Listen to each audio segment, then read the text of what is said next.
रानो चिड़िया का बेटा गोलू चिड़ा नदी से पानी पीकर घर वापस लौट रहा था कि तभी रास्ते में उसे कोई चीज पड़ी हुई दिखाई देती है तो उसे देखकर वो वहाँ रुकता है।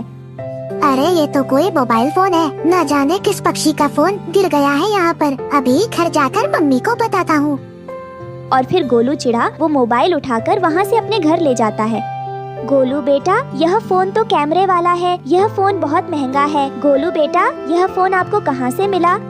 मम्मा, ये मुझे रास्ते में गिरा पड़ा हुआ मिला था तो मैं इसे उठाकर घर ले आया।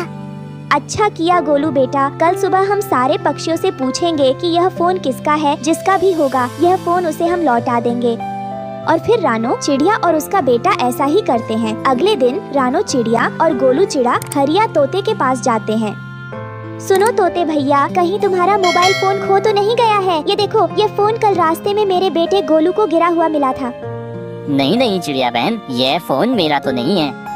फिर रानो चिड़िया उड़ती हुई बुलबुल के पास जाती है और उससे कहती है, बुलबुल बहन, क्या यह मोबाइल तुम्हारा है? कल ये मेरे बेटे को रास्ते में पड़ा हुआ मिला। नहीं नहीं चिड़िया बहन, ये मोबाइल मेरा नहीं है। मेरे पास तो खाने के लिए पैसे नहीं, फिर फोन तो बहुत दूर की बात है, वो भी कैमरा वाला इतना महंगा। मैं तो इस फोन को सपने में भी लेने की नहीं सोच सकती।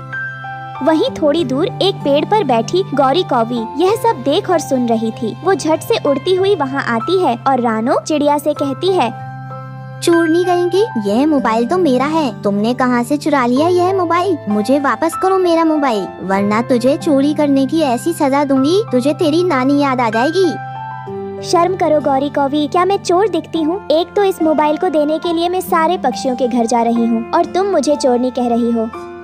आंटी, ये फोन तो मुझे रास्ते में कल गिरा पड़ा हुआ मिला था, हमने ये चोरी नहीं किया। अरे हाँ हाँ, खूब जानती हूँ मैं तुम माँ बेटे की चालाकी को। अब लाओ, यह मोबाइल मेरा है, मुझे वापस करो। और फिर रानो चिड़िया वो मोबाइल गौरी कौवी को दे देती है। फिर गौरी कौवी वो मोबाइल उठाकर वहाँ से अपने घर चली जाती है और घर जाकर अपने पति कालू से कहती है, कालू जी, आज तो मेरी बचपन की इच्छा पूरी हो गई। इतना महंगा मोबाइल जो मिल गया मुझे। हाँ गोरी, ये मोबाइल तो सच में बहुत महंगा है, लेकिन इतना महंगा मोबाइल तुम्हें कहाँ से मिला है? बेवकूफ रानो चिड़िया के बेटे को कल रास्ते में यह फोन गिरा हुआ मिला था और वो रानो चिड़िया बेवकूफ सबके घर जा जाकर पूछ रही थी कि ये फोन किसका है। और मैंने मौके पर चौका मार दिया। मैंने कहा कि ये फोन मेरा है, लाओ मुझे दो, और उसने मुझे दे भी दिया। वाह गोरी, मानना पड़ेगा, तुम तो बहुत चालाक हो। वो तो मैं हूँ। अब मैं इस कैमरे वाले फोन से अपनी तस्वीर खींचा करूँगी और हाँ, इंटरनेट से फिल्में भी देखा करूँगी। मोबाइल पाकर गौरी कौवी बहुत खुश थी। और फिर क्या था, वो हमेशा ही उस मोबाइल में अपनी सेल्फियाँ लिया करती और मन ही मन बहुत खुश होती। तभी गौरी कौवी के घोंसले के पास से बंटी कबूतर गुजरता है और गौरी कौवी के मोबाइल को देखकर वहीं रुक जाता है। तो गंदी आंखों वाले कबूतर, देखो तो मेरा फोन कितना अच्छा है, मेरे पति ने लाकर दिया है मुझे। क्या तुमने कभी अपनी पत्नी को इतने महंगे मोबाइल दिए हैं? छोड़ो तुम ये सब बातें। मैं भी किस गरीब से बात कर रही हूँ जिसके पास खाने के लिए भी कुछ भी नहीं होता। लगता तो नहीं कि तुम्हारा आलसी आवारा निकम्मा और कामचोर कालू कौआ तुम्हें ऐसा महंगा मोबाइल दे सकता है। जरूर उसने किसी से चुरा कर दिया है तुम्हें। ऐसा कहते हुए बंटी कबूतर वहाँ से उड़ जाता है। अरे रुको रुको, गंदी आंखों वाले कबूतर, मैं बताती हूँ तुम्हें। लेकिन तब तक बंटी कबूतर वहाँ से उड़ जाता है। वही चील अपना मोबाइल ढूंढती हुई रानो चिड़िया के जंगल पहुँचती है। इसी रास्ते से तो मैं आई थी, जरूर इसी रास्ते पर कहीं मेरा फोन गिरा होगा। मुझे अच्छी तरह से मेरे फोन की छानबीन करनी चाहिए, कहीं उसे कोई चुरा कर न ले जाए। बड़ी चील अपना मोबाइल ढूंढते ढूंढते उसी जंगल में आ जाती है और रानो चिड़िया को बैठा हुआ देखकर वो रानो के पास जाती है। चिड़िया बहन, कुछ दिन पहले ही इसी रास्ते पर मेरा एक कीमती कैमरे वाला मोबाइल फोन गिर गया था। क्या तुमने उसे कहीं देखा तो नहीं? अच्छा, तो अब समझ में आया कि गौरी ने मोबाइल फोन आखिर लिया कहाँ से है। चील बहन, आपका मोबाइल फोन गौरी कौवी के पास है। कहाँ है उसका घर, जरा बताओ तो मुझे। मगर चील बहन, उसे यह न बताना कि यह सब कुछ मैंने आपको बताया है, वरना वो आकर मुझसे लड़ेगी। पहले तो तोड़ूंगी उसकी चोंच और फिर लूंगी उससे मोबाइल। फिर बड़ी चील गुस्से में तमतमाती हुई गौरी कौवी के घर की ओर जाती है। गौरी कौवी भी अपने घर के बाहर बैठे फोन पर वीडियो बना रही थी कि तभी उसे कैमरे में एक चील आती हुई दिखाई देती है। ये चील तो मेरी तरफ ही आ रही है। और फिर चील भी वहाँ आ जाती है। मिल गया, मेरा मोबाइल मिल गया। लाओ कौवी, सीधे से मेरा फोन मुझे वापस कर दो। वाह जी वाह, ऐसे कैसे दे दूं? ये तो मेरे पति ने मुझे लाकर दिया है। हाँ नहीं तो। लगता है तू बहुत ही बिगड़ी हुई कौवी है। अच्छे से तुझे ऐसे समझ नहीं आएगी बात। फिर चील गौरी कौवी को पकड़ लेती है और अपने बड़े बड़े पंजों से गौरी की खूब पिटाई करती है। छोड़ दो, बड़ी चील मुझे छोड़ दो। अरे यह मोबाइल तो चिड़िया को रास्ते में गिरा हुआ मिला था और मैंने कहा कि यह मोबाइल मेरा है। लो अपना मोबाइल, तुम ले लो, मुझे छोड़ दो। अगर मुंह खोलकर सारी सच्चाई पहले ही बताती होती तो मार खाने से तो बच जाती। पागल कौवी कहीं की। उसके बाद चील अपना फोन लेकर अपने घर चली जाती है। शाम में जब कालू कौवा घर वापस आता है तो गौरी कौवी के शरीर पर नाखूनों के निशान देखकर वो उससे पूछता है, गोरी ये क्या हुआ? तुम्हें किसने मारा है?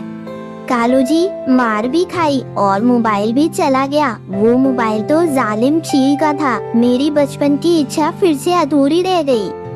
और ऐसे कहते हुए गौरी कौवी रोने लग जाती है और गौरी कौवी को झूठ बोलने की सजा भी मिल जाती है।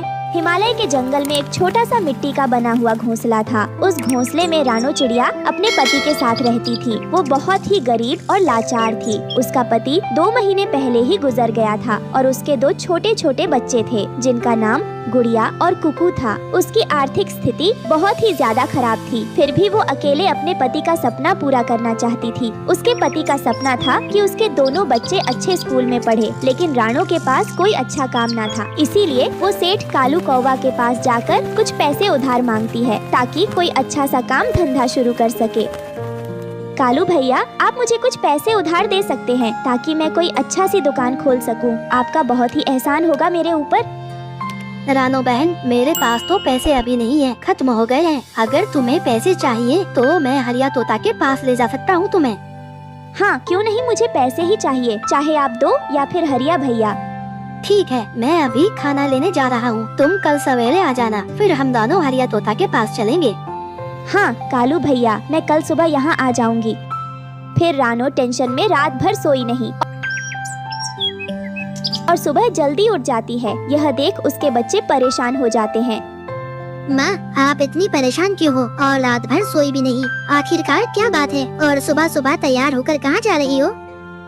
बेटा, तुम तो जानते ही हो तुम्हारे पापा की जाने के बाद हमारे घर की स्थिति कैसी है। इसीलिए मैं कुछ नया काम शुरू करना चाहती हूँ, पर मेरे पास पैसे नहीं हैं। इसीलिए मैं कालू कौवा के पास गई थी। पैसे उधार मांगने पर उनके पास पैसे नहीं थे। उन्होंने कहा था आज हरिया भैया के पास चलने के लिए। बस इसी टेंशन में मुझे नींद नहीं आ रही है कि वो पैसे देंगे भी या नहीं। ठीक है माँ, आप जाओ, हम दोनों खाना खाकर स्कूल चले जाएंगे। और माँ, आप भी खाना खाकर जाइएगा। फिर रानो खाना खाकर कालू कौवा के यहाँ जाती है। कालू भैया, मैं आ गई और जल्दी चलिए ना, कहीं हरिया भैया खाना लेने चले ना जाए। फिर रानो और कालू कौवा दोनों मिलकर हरिया तोता के यहाँ जाते हैं और कालू कौवा हरिया तोता से बोलता है, हरिया भाई, आप कैसे हैं? और आपकी पत्नी की तबीयत ठीक है ना? हाँ मैं ठीक हूँ और मेरी पत्नी भी ठीक है। और बताइए यहाँ कैसे आना हुआ? मैं यहाँ कुछ पैसों के जुगाड़ में आया था। पैसे? पर तुम्हें क्या जरूरत पड़ गई पैसे की? नहीं, मुझे नहीं चाहिए। वो तो रानो बहन को दुकान खरीदने के लिए चाहिए थे। वो मेरे पास पैसे मांगने आई थी। क्योंकि मेरे पास अभी पैसे नहीं है, इसलिए मैं उनको आपके पास लेकर आया हूँ। पैसे तो मैं दे सकता हूँ, पर मुझे वो पैसे 1 महीने के अंदर ही वापस चाहिए। अगर मंजूर है तो ठीक है, मैं दे दूंगा। ठीक है हरिया भैया, मैं आपको पैसे 1 महीने के अंदर ही दे दूंगी। आपको चिंता करने की कोई जरूरत नहीं है। हरिया तोता रानो चिड़िया को पैसे दे देता है। फिर वो घर आकर कोई अच्छा सा काम शुरू करने के बारे में सोचती है। अगर मैं पकौड़े की दुकान खोलती हूँ तो 1 महीने में हरिया भैया का पैसा वापस कर दूंगी। हाँ, यही ठीक होगा। माँ, क्या हरिया अंकल ने आपको पैसे दिए या नहीं? पैसे दिए तो है, पर उन्होंने 1 महीने में ही वापस मांगे हैं। इसी बारे में मैं सोच रही थी कि ऐसा क्या काम शुरू करूं जिससे उनका पैसा मैं 1 महीने में दे सकूं। माँ, आप पकौड़े की दुकान खोल लीजिए, क्योंकि इस बारिश के मौसम में पकौड़े बहुत अच्छे बिकेंगे और शाम को सभी पक्षी पकौड़े खाना भी पसंद करते हैं। हाँ बेटा, तुमने ठीक कहा, पकोड़े अच्छे बिकेंगे, इसीलिए मैं पकोड़े की दुकान खोल दूंगी। रानो पकौड़े की दुकान चलाने का जरूरी सामान लेकर आई और अपने मिट्टी के घर के बाहर ही वो आवाज लगाकर पकौड़े बेचने लगी। पकौड़े ले लो पकौड़े, गर्मा गर्म प्याज और आलू के पकौड़े, पकौड़े ले लो पकौड़े। कुछ ही दिनों में रानो का पकौड़े बेचने का काम अच्छा चलने लगा, जिसमें वो हरिया तोता का पैसा भी 1 महीने में वापस कर देती है और अपने बच्चों का एडमिशन भी एक अच्छे स्कूल में करवा दिया। कुछ महीने तक उसका काम अच्छा चल रहा था, लेकिन एक दिन तेज बारिश की वजह से रानो को बहुत सारी मुश्किलें आने लगी। उसके पकौड़े खरीदने वाले पक्षी बारिश के कारण उसकी दुकान पर नहीं आ रहे थे। रानो को बहुत चिंता होने लगी। हे भगवान, अगर इस बारिश में पकौड़े नहीं बिक्री नहीं होगी तो मेरे बच्चों को स्कूल से निकाल दिया जाएगा और मैं ऐसा होने नहीं दे सकती। ये सब सोचकर उसकी आंखों में आंसू आ जाते हैं। ये सब बातें उसका बेटा कुकू सुन लेता है और वो अपनी माँ से कहता है, माँ आप चिंता मत करिए, मैं भी आपके साथ पकौड़े बेचूंगा। यह तुम कैसी बातें कर रहे हो कुकू? पढ़ाई करने की उम्र में तुम काम करोगे? कोई जरूरत नहीं है, मैं कोई न कोई रास्ता निकालूंगी। लेकिन माँ तुम समझ नहीं रही हो, इतनी बारिश में पकौड़े तो दुकान पर बिक नहीं रहे हैं और स्कूल की फीस भी भरनी है। अगर हम दोनों टोकरी में पकौड़े लेकर जंगल में जाकर घर घर बेचे तो कैसा रहेगा?